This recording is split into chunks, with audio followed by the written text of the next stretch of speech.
joining us today. Thank you, Joshua. Thank you very much for coming and joining. It's a privilege for us to have you here today. And I have always been impressed by your articles on Turkey. You are one of the most important experts on Turkey, actually, and also in the Middle East. So, before I start asking my question, would you like to start first and share your ideas? It's just amazing to see what's going on right now in the international environment, and we couldn't have a more prescient topic. And so, given that this is a discussion as opposed to a lecture, I'd like to open it up and have discussions as much as we can. I think we have an excellent moderator to do that, and I know that he has a lot of really great questions, and so we can get right into the contemporary. But I have to say, as an academic, I would be remiss if I didn't try to put some type of structure and some type of framework here, so you'll forgive me. And I'm going to try to be as hopefully provocative and dynamic as I can be to kind of provoke that thinking. But I think as we're looking at what's happening in the Middle East right now and seeing the fluidity, it's important to realize that we've seen this before. And I'm not talking about what we saw a couple years ago or 5 years ago. I'm talking about the breakdown of the Ottoman Empire back at the end of World War I. At that period of time, obviously, the Turks were a very important player in the Middle East. In fact, they controlled the entire region. And if you think about for 600 years, the Turks from Istanbul had been ruling over the area that today we think of in terms of the Middle East, along with the Persian Empire. So these two major empires had always been in competition, but as the quote-unquote sick man of Europe, European powers were beginning to find their own colonial interest in the region, whether it was in Egypt, whether it was in Syria, whether it was in other areas of that world. And so I think it's important to think about what that might teach us in terms of understanding. And I'd like to propose today that as we think about Turkey's new role in the Middle East, it's not so much a new role, but it's more of a rediscovery in some sense. I've written before about the idea of Turkey rediscovering the Middle East and the fact that under Mustafa Kemal Ataturk, the founder of the modern republic, Turkey took a very particular direction, and there's a reason that Turkey was focused on the West. I like to always think about the Turks coming all the way from Mongolia and continually pushing towards the gates of Vienna, where they were stopped in 1683, and that Turkey's bid for European Union membership is not a continuation in the militaristic sense of the Turks going westward, but in terms of their own identity, a validation. The fact is, Turkey has always been a part of Europe, and the idea of whether Turkey is or is not European was never a question that we asked up until the very recent period of time. During the Ottoman Empire, as I referenced, it was a sick man of Europe. It controlled the Balkans. It controlled that entire region. During the Cold War, there was no discussion about whether Turkey was Western or not. It joined the North Atlantic Treaty Organization in 1952. There was no discussion when America was leading the quote-unquote free world. Turkey was a part of that free world. And though even geographically Turkey might have been in the east, it was very Western in terms of its mentality. And the idea that the Kemalists had somehow cut off the Middle East was more for ideological reasons than anything else. The idea that basically the only focus for Turkey was the West because the East was somehow backwards is something that was in vogue at the time, but now we're questioning again. And I think the very nature on the international dynamics that have changed since the end of the Cold War is one way to think about this. The second way I think about this is in a regional sense. The region of the Middle East, even in the State Department when I was working there, it's a very interesting dynamic. Do you call it the Near East, which is the British terminology of that? Do you think of it as Southwest Asia or the Middle East? The middle of what? What exactly is it the Middle East of? And I think if you think about geography, Turkey's always been a very important geographic place in the world. In some sense, it's been at the center of human history since its beginning in some sense. When you think about Alexander the Great and the Gordian Knot, that's in Turkey. When you think about the Roman Empire, the great empires that existed, when you think about the Silk Roads and the two major ancient civilizations in Mesopotamia and China, Turkey's always been a part of that story. You look around the room and see these ancient and beautiful areas and sites in Turkey that make it such a tourist destination. Turkey's always factored in there. And what was unique was that during the Cold War, for the first time, Turkey was no longer the center of it. For the first time, Turkey was on the edge of Europe. It was the southeastern flank against the Soviet Union that tried to keep the Soviets and the communists out of the center in terms of the Middle East, but it was no longer really the middle anymore. And I think what we've seen now, particularly with the economic crisis, and particularly what we're seeing in terms of the G20 and the emergence of a new international order, is the return of Turkey to the center. And not return in the sense of Turkey being a major power in the same sense or a superpower like the United States or China with 1 billion people. Turkey structurally is not that big. It's not, it's up to about 80 million people. Its growth rate is very quick, but it's more about the dynamism of Turkey. When you think about the Middle East, I can't think of a more dynamic and more powerful country than Turkey. And I think the important thing is, Turkey is the only indigenous democracy in the region, right? Israel is a democracy, but many people would make the argument, had it not been for the tragic events of World War II and of the Holocaust, Israel might not have taken the character it did. And many people would say, Israel, though it is in the region, is not seen as being of the region by the other regional players because of the hostility between the Arab-Israeli conflict. Turkey has never had that trouble. Although many people would resent the Turks, and there's always been tension between the Turks and the Persians, Turks and the Arabs, and Turks and the Kurds, and Turks and the Jews. You can go through any one of these and have an entire lecture. The Turks have always been of the region, and they're also in the region. Very different than the United States, which is in the region but not of the region, or other players that are in the region but not of the region as well. And so I think Turkey has a very unique place to play here. And I think it's very interesting to look at the major players today and the way in which the domestic dynamics in Turkey have changed Turkey from a strictly secular and only Western, and I would even say a dogmatically secular state in some sense, to what it is now. And that is more of a representative democracy in which civil society and groups like this one, the Turkish Cultural Center, are having active dialogues where we can talk about anything. Today, when we think about what's happening in Egypt, what's happening in Lebanon, very often you see the Turkish Prime Minister, the Turkish Foreign Minister, out in those regions much quicker than you see the U.S. President or the U.S. Secretary of State making comments. And sometimes I would offer that what happens in Turkey and what's coming from Turkey is much more important, not because Turkey is a bigger power, but because its influence has grown.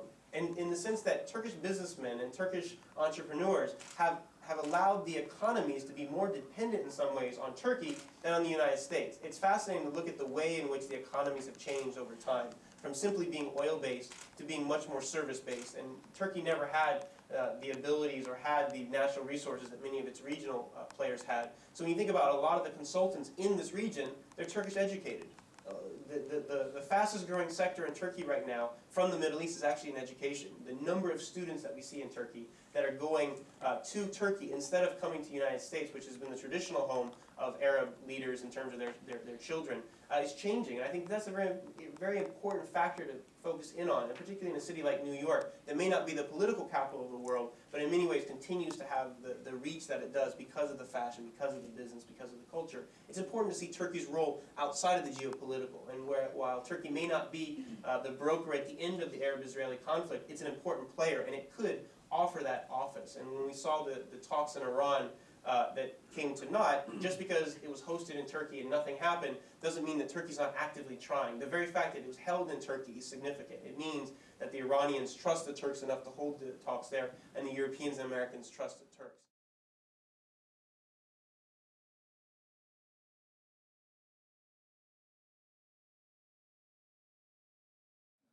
I mean, this is one of the more fascinating points, and I write a lot about the U.S.-Turkish relationship, and a lot of my friends are kind of think that I'm a little bit strange because I focus so much on it. And when you think about the world today, you know, why aren't you focusing on U.S.-China? Why aren't you focusing on U.S.-India?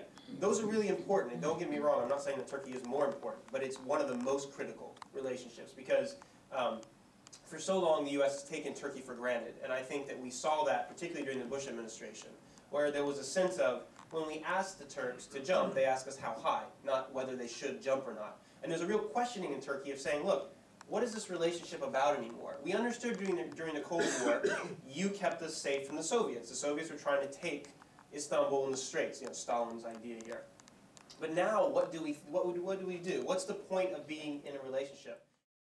And I think what we saw with the Bush years was a complete breakdown where the U.S. said, where's the Turkey of the Cold War? Where's the Turkey that basically says, we're going to do whatever it takes, we're going to be your tool in the region?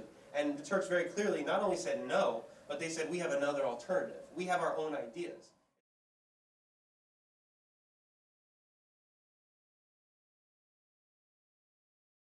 So, I mean, I think it's fascinating. If you think about the broader Middle East initiative that you're bringing up, and I think it's a good analogy that's not being written about enough. There was a period of euphoria at this point. Remember, this was like right in 2004, right? This was right after the war in Iraq. It seemed that the real insurgency hadn't begun yet, and that there were pockets of resistance, but more or less things were going in our favor. The Cedar Revolution was about to happen.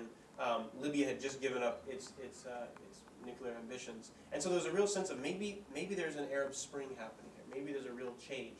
And you think about what's being written about today in all the newspapers. The Arab world is completely changing overnight. It's going to be a spring, and this is like the fall of the Berlin Wall.